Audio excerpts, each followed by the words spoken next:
नमस्कार, न्यूज़ 18 के digital platform पर आपका बहुत स्वागत है। मैं हूं आपके साथ अंशिका पाठक। साल 2025 खत्म होने में अब चंद दिन बाकी हैं और अगले सप्ताह 2026 आएगा तो सिर्फ नया साल ही नहीं बदलेगा बल्कि आपके आसपास बहुत सारी चीजें बदल जाएंगी। इसका सीधा असर आम आदमी की जिंदगी पर होगा। किसान से लेकर कर्मचारी और युवाओं से लेकर आम आदमी तक इस बदलाव का बखूबी असर देखेगा। इस बदलाव में कई बैंकिंग नियम भी होंगे तो कुछ सोशल मीडिया से जुड़े नियमों में भी बदलाव देखने को मिलेगा।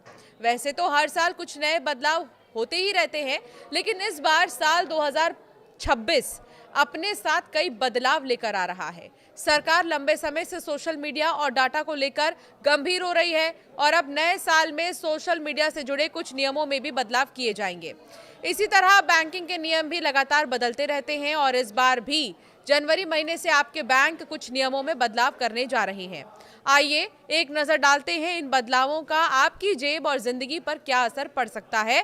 तो शुरुआत बैंकिंग सेक्टर से करते हैं। बैंकिंग सेक्टर में कई बदलाव होने वाले हैं। अगले साल क्रेडिट स्कोर अपडेट करने का नियम बदल जाएगा। इससे क्रेडिट स्कोर कंपनियों को हर सप्ताह का डेटा अपडेट करना होगा, जो अभी 15 दिनों पर होता है, यानी हर सप्ताह यानी हर 7 दिन में करना होगा। SBI, PNB, HDFC सहित तमाम बैंकों ने अपने लोन की ब्याज दरें घटाई हैं, जिसका असर नए साल में दिखेगा। FD के रेट में भी बदलाव किया है और जनवरी से इसका असर भी दिखना शुरू हो जाएगा। बैंकों ने UPI, डिजिटल पेमेंट और पैन आधार से जुड़े नियमों में भी बदलाव किया है। बैंकों ने अब व्हाट्सएप, टेलीग्राम, सिग्नल जैसे प्लेटफॉर्म पर सिम के लिंक वेरिफिकेशन को और भी सख्त बना दिया है। सरकारी सेवाओं का लाभ उठाने और बैंकिंग के लिए अब आधार और पैन लिंक होना बहुत ज़रूरी होगा, वरना नए साल से सर्विस नहीं मिलेगी। तो चलिए अब ये भी जानिए कि सोशल मीडिया और ट्रैफिक रूल्स में क्या बदलाव होंगे। सरकार ऑस्ट्रेलिया और मलेशिया की तर्ज पर 16 साल से कम उम्र वाले बच्चों के लिए सोशल मीडिया पर सख्ती जैसे नियम बनाने पर चर्चा करेगी। कई शहरों में डीजल, पेट्रोल, कमर्शियल वाहनों के एंट्री पर प्रतिबंध लगाने की तैयारी है। नोएडा और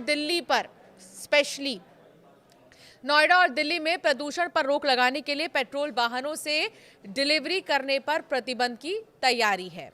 सरकारी कर्मचारियों के लिए क्या बदलाव होने वाला है, इसे भी जानिए।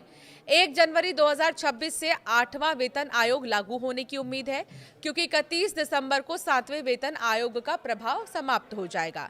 जनवरी से केंद्रीय और राज्यों के कर्मचारियों के महंगाई भत्ते में बढ़ोतरी होगी, जिससे उनकी सैलरी भी बढ़ जाएगी। हरियाणा जैसे राज्यों में पार्ट टाइम और दिहाड़ी मजदूरों की मिनिमम सैलरी बढ़ाने का फैसला होगा। अब जानिए किसानों के लिए क्या बदलेगा। यूपी समेत देश के कई राज्यों में किसानों की ID बनाई जा रही है, जो PM किसान योजना के तहत किश्त लेने के लिए जरूरी होंगे। इसके बिना खाते में पैसे नहीं आएंगे। PM किसान फसल बीमा योजना के तहत अब जंगली जानवरों के फसल खराब करने पर भी किसानों को बीमा की राशि दी जाएगी। इसके लिए नुकसान के 72 घंटे के भीतर रिपोर्ट करना जरूरी है। आम आदमी के लिए क्या बदलेगा, ये भी जानिए। जनवरी से इनकम टैक्स रिटर्न भरने का नया फॉर्म जारी किया जा सकता है, जिसमें पहले से ही आपकी बैंकिंग और खर्चों की डिटेल्स भरी होंगी।